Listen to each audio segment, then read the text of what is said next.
So hello guys, कैसे हैं आप सब। Welcome back to my channel. और आज हम बात करने वाले हैं नीट काउंसलिंग में रिलेटेड सारे इंपॉर्टेंट डॉक्यूमेंट्स जो आपको जरूरत पड़ने वाली है। आज इस वीडियो में मैं आपको ऑल इंडिया कोटा में जो भी आपकी जो ऑनलाइन काउंसलिंग होती है उसमें जो डॉक्यूमेंट्स आपके लगेंगे वो मैं बताऊंगा। कुछ डॉक्यूमेंट्स मैं और बताऊंगा जो वेरिफिकेशन के टाइम पे, कॉलेज में एडमिशन के टाइम पे लगते हैं, वो भी मैं आपको बता दूंगा। तो चलिए शुरू करते हैं। सबसे ऊपर सबसे पहले आता है नीट रैंक कार्ड या स्कोर कार्ड। मतलब आपका जो रिजल्ट है, नीट का जो रिजल्ट है, इसमें आपकी रैंक और आपके मार्क्स लिखे होते हैं, स्कोर लिखा होता है नीट का स्कोर, वो आपको लेके जाना है। तो वो आपने रिजल्ट निकाला होगा, वहां से आप प्रिंट आउट निकलवा के और अपने पास 3 या 4 कॉपी रख लीजिए। नेक्स्ट आता है नीट का एडमिट कार्ड। नीट का एडमिट कार्ड जब आपने फॉर्म भरा होगा तो उसके बाद जब आपका पेपर होने वाला था तो नीट का एडमिट कार्ड आया था, उसको आप निकलवा लीजिए। उस पर फोटो, सिग्नेचर, थंबप्रिंट सब कुछ रेडी करके रख लीजिए। उसकी 2 कॉपी जरूर बनवा लीजिएगा। ये आपको काउंसलिंग में और इसके बाद एडमिशन के टाइम जब आप कॉलेज जाएंगे तो वहां पर भी जरूरत पड़ेगी। देन थर्ड पे आता है NEET allotment letter. Allotment letter अभी नहीं मिलेगा आपको, जब आपको कॉलेज अलॉट हो जाएगा और कॉलेज अलॉटमेंट का रिजल्ट आ जाएगा तब आपको एक अलॉटमेंट लेटर आएगा। वो लेटर लेके आपको एडमिशन कराने जिस कॉलेज में आपका होगा उसमें जाना पड़ेगा। तो उसके लिए आपको नीट का अलॉटमेंट लेटर चाहिए। अभी ऑनलाइन काउंसलिंग में इसकी जरूरत नहीं पड़ेगी। मैं आपको फिर से बता दूं, अभी ऑनलाइन काउंसलिंग में इसकी जरूरत नहीं पड़ेगी। ये रिजल्ट आने के बाद, मतलब जब कॉलेज अलॉट हो जाएगा उसके बाद आपको इसकी जरूरत पड़ेगी। देन फोर्थ पे है 10th की मार्कशीट एंड सर्टिफिकेट। कुछ बोर्ड्स में मार्कशीट एंड सर्टिफिकेट एक ही में होता है, बट कुछ अलग अलग भी होते हैं कुछ, लेकिन कुछ बोर्ड्स में अलग अलग होते हैं। जैसे सीबीएसई में मार्कशीट अलग होती है, सर्टिफिकेट अलग होता है, तो वो आप देख लीजिएगा। इसमें मार्कशीट और सर्टिफिकेट। इसके बाद 5th पे आता है 12th की marksheet and certificate.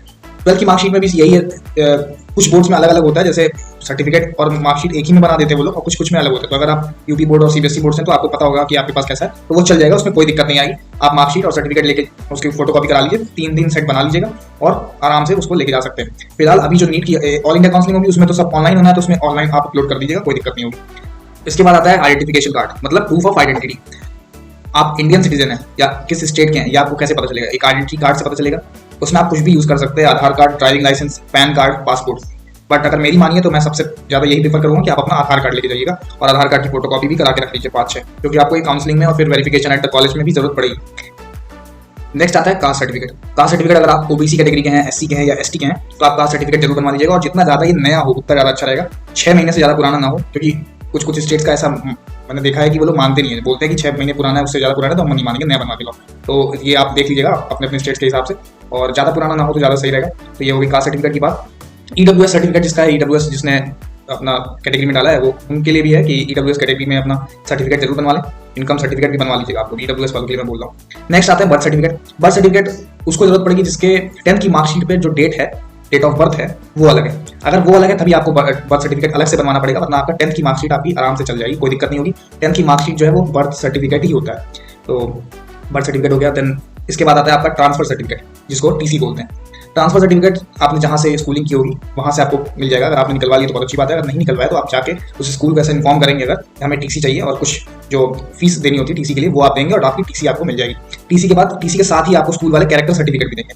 Character certificate जब स्कूल देता है तो टीसी और कैरेक्टर एक साथ ही देता है, तो वो आप वहाँ से ले सकते हैं। अगर आपने किसी कॉलेज में एनरोल करा लिया तो कॉलेज से मिल जाएगा आपको, सेम चीज़ें कॉलेज से मिल जाएंगी, टीसी एंड कैरेक्टर सर्टिफिकेट। इसके बाद आता है आपका माइग्रेशन सर्टिफिकेट। तो अगर आपने सीबीएसई बोर्ड से, अगर आपने 12th पास किया है तो सीबीएसई बोर्ड आपको माइग्रेशन सर्टिफिकेट देता है। कुछ कॉलेज में अगर आप हैं तो कॉलेज से आपको माइग्रेशन सर्टिफिकेट मिल जाएगा। आपको एक फीस सबमिट करनी होती है और ऑनलाइन प्रोसेस है सारा, वहाँ से आपको माइग्रेशन सर्टिफिकेट मिल जाएगा। नेक्स्ट आता है गैप सर्टिफिकेट।